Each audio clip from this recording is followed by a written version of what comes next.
안녕하세요. 오늘은 산업화 시대의 삶과 문학에 대해 다뤄볼까 합니다. 관련된 작품으로는 황석영의 산보 가는 길을 함께 볼 건데요. 일단 시대적 배경부터 이해하고 들어가겠습니다. 산업화는 1960년에서 1970년대에 급속하게 진행되게 되는데요. 산업화는 쉽게 생각해서 기존의 농업을 통해 만들어내는 것으로 먹고 살았던 농경사회가 공장, 기계를 중심으로 물건을 생산해내면서 사회의 운영 방식이 변화되어 가는 과정이라고 생각하면 돼요. 6.25 전쟁 이후에 미국에 남아도는 농산물들이 한국으로 많이 유입되게 되었는데 이것이 우리나라 쌀값을 떨어뜨리고 농가의 생계 유지를 힘들게 만듭니다. 농민들은 농사를 지으며 비료값이나 장비 대여비 이런 것들을 나중에 추수한 뒤 갚기로 하고 빌리는 경우가 많았을 텐데 추수해도 남는 돈은 없고 빚마저 갚지 못할 지경이 되니 결국 몰락하게 됩니다. 이런 농민을 정부에서 보호하고 지원해줘야 하지만 산업화와 근대화의 과정에서 필요한 값싼 노동력을 몰락한 농민들이 대신해 줄 거니까 농민들을 지원해 주지 않았던 거죠. 몰락한 농민들, 할 일이 마땅치 않은 청년들은 일자리를 찾아 농촌에서 도시로 대규모 이농을 하게 됩니다. 결국 그 과정에서 기존의 농경사회는 해체되게 되고 끈끈한 가족 단위의 결속력이 있었던 공동체 사회가 해체되게 됩니다.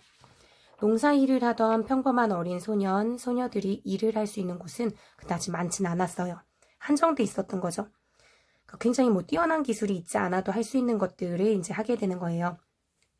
빼곡하게 들어선 기계들로 가득한 공장이었고 그곳에서는 제대로 된 대접도 받지 못한 채 노동을 해야만 했습니다. 오발탄에서 버스비도 제대로 마련하지 못하고 하루 종일 사무실에서 일해야 했던 철호는 그래도 조금 몸이 편했을 수도 있어요. 하지만 이들은 그렇지 않았습니다. 이 당시의 상황을 잘 보여준 영화인 아름다운 청년 전태일의 장면들을 보여주면서 당시의 노동 상황을 이야기해 보도록 하겠습니다. 이 사진은요, 옷을 만드는 재봉 공장인데요. 허리를 다 펴고 일어서면 천장에 머리가 닿을 정도로 낮은 높이인 게 보이나요? 하나의 층에 재봉틀을 많이 놓고 일을 시키기 위해서 복층으로 나눠 놓은 거예요. 여기 보면 이렇게 계단으로 올라가서 이 위에 재봉틀이 또 있어요. 여기 만화로 된 것도 보면 여기 아래서 재봉틀이 있고요. 이 위에 또 복층으로 되어 있는 거 보이죠? 이렇게 굉장히 좀 열악한 환경에서 일했다고 보면 돼요. 재봉틀이 빼곡하게 두고 그 안에서 하루 종일 미싱을 돌립니다. 선생님도 선생님 아이들 옷을 가끔 만들어서 재봉틀을 돌릴 때가 있는데 그럼 방 안에 먼지가 가득해요. 헝겊에서 나오는 먼지나 실밥이 굉장히 많거든요. 그런데 아주 좁은 공간에 재봉틀이 다닥다닥 하면 말 다 했죠. 기계들이 다 돌아가면요. 여름엔 40도까지도 막 올라갔대요. 근데 냉방시설 같은 게 당연히 없었겠죠. 엄청난 먼지 속에서 폐지로환에 시달려야 하는 경우가 많았습니다. 이런 데도 보면요, 막 먼지 같은 거, 찌든 먼지 같은 게 붙어 있는 게 막 보이죠. 이렇게 열악한 곳에서 지냈기 때문에 굉장히 폐질환에 시달리는 경우가 많았던 거예요. 이게 영화의 장면인데요. 지금 각혈하는 거예요. 막 폐질환 때문에 피를 토하고 그러는 건데 이렇게 아프다고 하면 막 사장이 불쌍하게 여기고 보상을 해주는 것이 아니라 고장나면 교체되는 기계 부품처럼 그냥 공장에서 잘리는 경우가 대부분이었기 때문에 말도 제대로 할 수 없었어요. 자정이 넘어서까지, 밤 12시가 넘어서까지도 일해야 됐고요. 그러다 보면 너무 졸리잖아요. 졸려서 막 재봉틀에 손이 끼이거나 다치는 경우도 많았는데 그러다 보면 손이 막 다치겠죠. 막 피가 나기도 하고 잘리는 경우도 있었을 거예요. 옆에서 졸다가 손이 잘려서 막 못 쓰게 된 친구 보면 겁이 나기도 했겠죠. 몸에도 해로운 각성제를 하루에도 몇 알씩 먹게 되고 그러기도 했다고 해요. 식사도 당연히 열악했을 거고요. 물은 안 줬대요. 왜냐면 화장실에 너무 자주 가면 업무 효율이 떨어지기 때문에 물을 안 줬다는 거죠. 이렇게 사는 삶, 사람다운 삶이라고 볼 수 있을까요? 산업화라는 명목하에, 나라의 발전이라는 명목하에 희생을 당연한 듯 강요해야 했고 노동자가 가난한 탓은 열심히 일하지 않은 탓이라고 하면서 대통령이 새마을 정신으로 허리띠를 졸라매며 살자고 했던 그런 시절입니다. 산업화라는 반짝이는 허울을 위해 존중받아야 하는 인간이 기계 부품 취급을 당했던 거죠.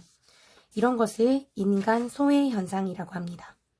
인간 소외 현상. 인간이 인간으로서 존중받지 못하고요. 다른 중요하다고 생각하는 것. 여기선 산업화겠죠. 산업화로 인해서 인간이 뒤로 밀리게 되는 것, 소외당하는 것을 말하는 게 인간 소외 현상이에요.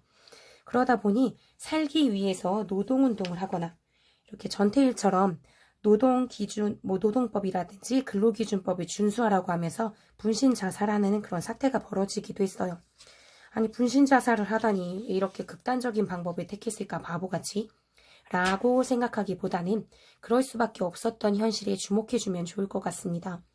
노조를 결성하고 정당한 권리를 주장하는 과정에서 사람의 똥을 입에 강제로 들이부으면서 제지하는 그런 무자비하고 무식한 권력에 좌절해야 됐던 시절이니까요. 산포 가는 길은 이러한 현실 속에서 소외당하고 힘겹게 살아가야 했던 사회적 약자, 노동자들의 삶을 다룬 작품입니다. 교과서에 다뤄진 부분은 작품의 후반부에 해당하는 부분이기 때문에 이 디딤 영상에서는 그 앞부분에 해당하는 내용을 설명해 보려고 합니다. 앞서 이야기한 시대적 상황을 생각하며 인물들의 처지나 생각, 행동들의 의미를 생각해 보면 좋을 것 같습니다. 산포 가는 길도요. 오발탄처럼 영화로 만들어진 작품이고요. 네이버에 검색하면 전체 영화 영상을 다 감상할 수도 있습니다.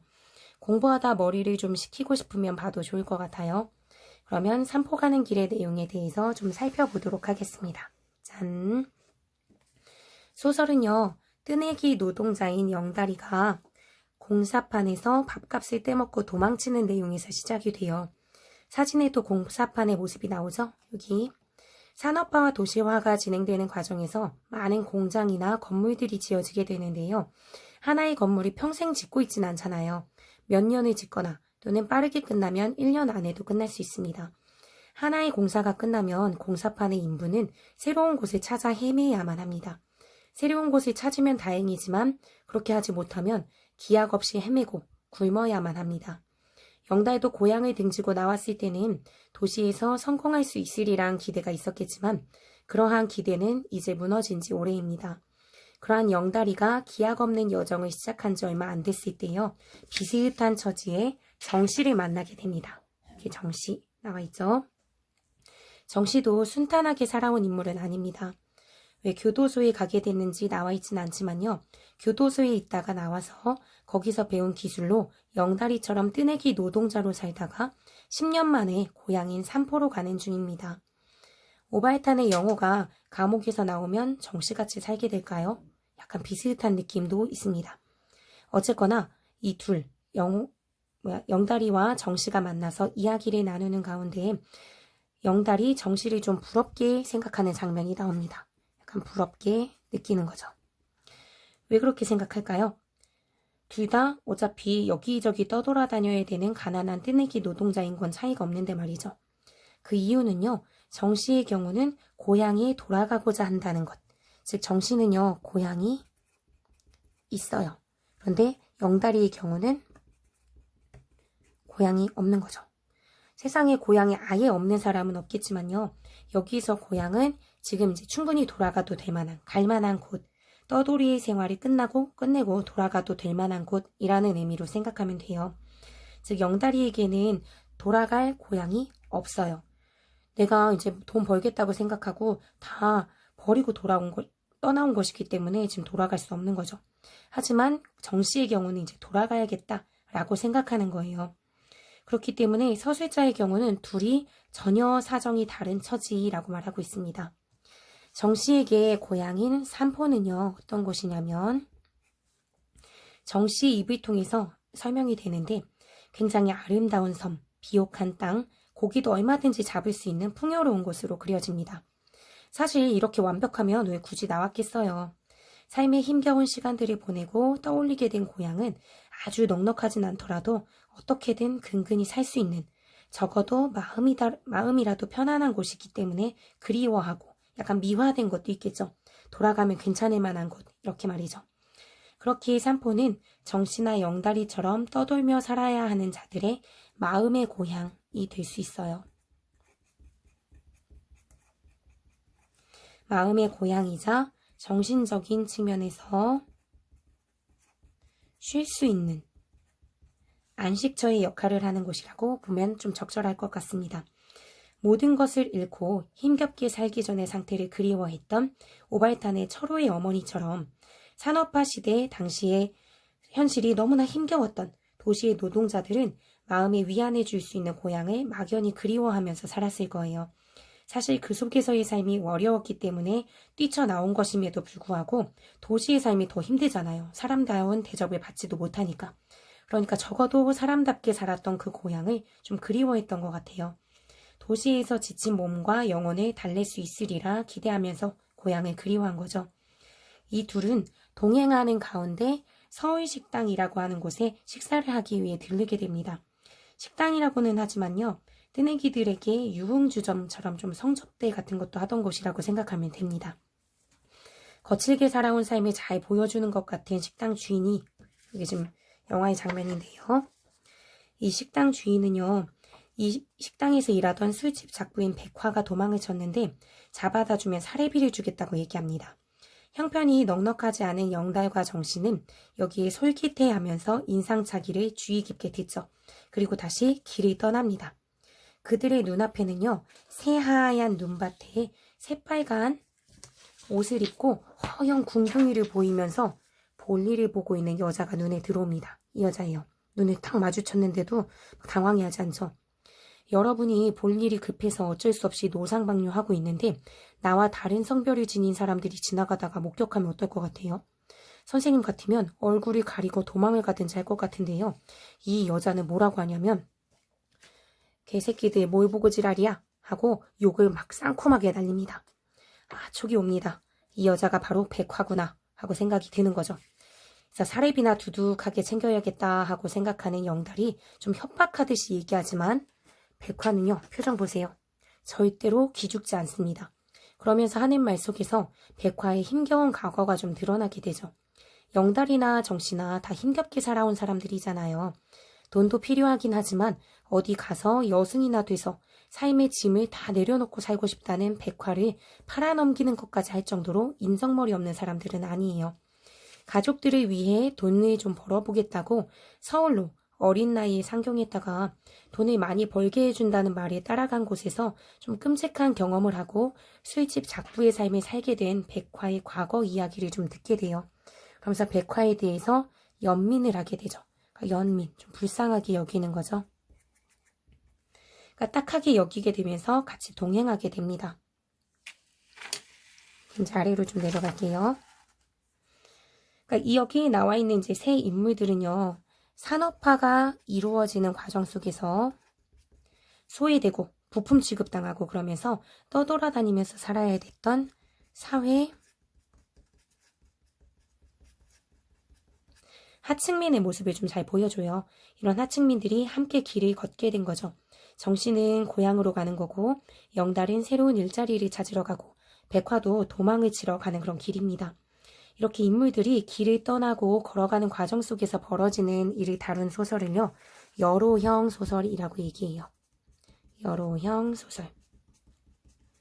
이러한 여로형 소설들은 대부분 길 위에서의 경험이 인물들이 갖고 있는 생각에 영향을 주거나 변화를 주게 됩니다.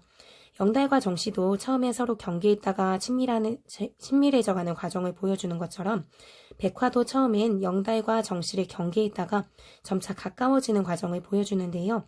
이러한 변화의 양상을 잘 보여주는 것이 폐가의 장면입니다. 눈과 추위가 심해지면서 잠시 추위를 피해 머물게 된 폐가에서 셋은 이런저런 이야기를 나누게 되는데요. 그런 과정에서 영달에 대한 백화의 인식이 변화되었음이 드러납니다. 백화가 영달에게 처음에는 치사한 건달인 줄 알았는데 나중에 알고 보니까 괜찮은 사내라고 평가를 하면서 호감을 드러내요. 처음에는 좀 경계를 하기도 했었는데 이런 것처럼 짧은 시간이기는 하지만 서로 길을 걷는 과정 속에서 인간적인 정을 느끼게 되는 거죠. 그러면서 심리적인 거리감이 좁혀져요. 심리적인 거리가 가까워지는 걸 보여주는 거죠. 이렇게 길을 함께 가는 과정을 통해서 인물 간의 인간미라든지 연대의식 이런 것이 높아져 감을 보여주는 게 이 작품의 특징입니다. 연대의식이라는 것은 혼자가 아니라 함께라는 인식, 공동체의식 같은 것을 말합니다. 그리고 그러한 특징을 가장 잘 보여주는 것이 교과서의 장면이죠. 혹시 기말고사를 잘 보고 싶은 마음이 있다면 교과서 부분을 꼼꼼히 읽어보면서 인물들 사이의 인간적인 정이나 상대방을 따뜻하게 감싸 안는 연대감이 드러난 부분들을 스스로 찾아보고 오면 참 좋을 것 같네요. 오늘은 여기까지. 수고하셨습니다.